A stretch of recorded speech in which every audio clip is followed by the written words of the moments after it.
দারুণ টেস্টি এই ছানার পায়েস কিভাবে বাড়িতেই খুব সহজে বানিয়ে নেওয়া যায়, আজকে সেই রেসিপি আপনাদের সাথে শেয়ার করব।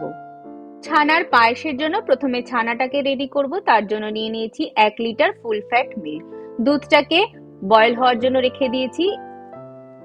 দুধ থেকে ছানা কাটানোর জন্য আমি এখানে ভিনিগার ব্যবহার করছি। দিয়ে দিচ্ছি 1 টেবিল চামচ ভিনিগার। তার সাথে মিশিয়ে নিচ্ছি 1 টেবিল চামচ জল। এখানে ভিনিগারের পরিবর্তে পাতিলেবুর রসও ব্যবহার করতে পারেন। দুধটা ফুটে উঠলে ফ্লেমটাকে বন্ধ করে দিতে হবে।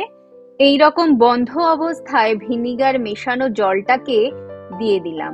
এইভাবে যদি ছানা কাটিয়ে নেওয়া যায় তাহলে কিন্তু ছানা কখনোই শক্ত হয়ে যায় না। নাড়তে নাড়তে এইভাবে ছানা কেটে গেলে এবার ছানাটাকে ছাঁকনির সাহায্যে ভালো করে ছেঁকে নিতে হবে। তারপর ভিনিগারের গন্ধটা যাতে না থাকে তার জন্য একটু জল দিয়ে ভালো করে ধুয়ে নিয়ে জলটাকে ভালো করে ঝরিয়ে নিতে হবে। দুধ ফোটানোর জন্য একটা পাত্রে কয়েক ফোঁটা ঘিকে এইভাবে ভালো করে মাখিয়ে দিলাম, যাতে দুধটা ফোটানোর সময় নিচে লেগে না যায়। দিয়ে দিচ্ছি 3 কাপ ফুল ফ্যাট মিল্ক। এখানে প্রায় 750 ml দুধ আছে। এবার দুধটাকে খুব ভালো করে ফুটিয়ে নিতে হবে। তার জন্য ফ্লেমটাকে হাইতে রেখে কন্টিনিউয়াস এইভাবে নাড়তে নাড়তে দুধটাকে ফুটিয়ে নিচ্ছি। দুধটা ওদিকে ফুটছে, এদিকে আমি 1 টেবিল চামচ পেস্তাকে একটা বাটিতে এইভাবে গরম জলের মধ্যে 10 মিনিট ভিজিয়ে রাখবো।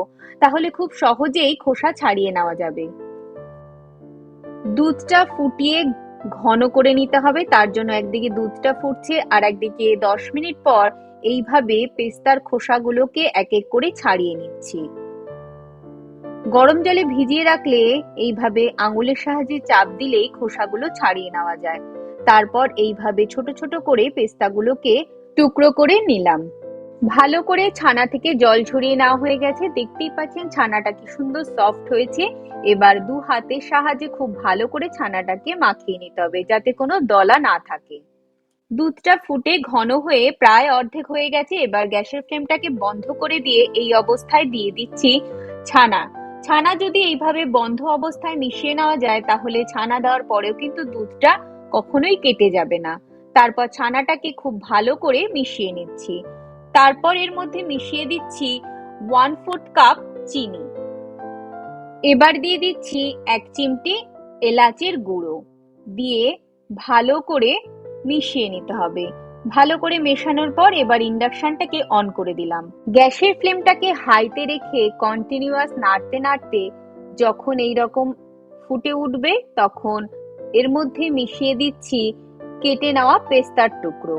দিয়ে তারপর ভালো করে মিশিয়ে ফ্লেমটাকে বন্ধ করে দিতে হবে। এই রকম পাতলা অবস্থাতেই ছানার পায়েসটাকে নামিয়ে নিতে হবে, কারণ ঠান্ডা হলে পায়েস বেশ কিছুটা ঘন হয়ে যাবে। পায়েসটা ঠান্ডা হয়ে গেলে এই অবস্থায় আমি দিয়ে দিচ্ছি 1/2 চামচ গোলাপ জল। ঠান্ডা অবস্থায় এভাবে যদি গোলাপ জল মিশিয়ে দেওয়া যায় তাহলে টেস্ট আর সেন্ট হয় দারুণ।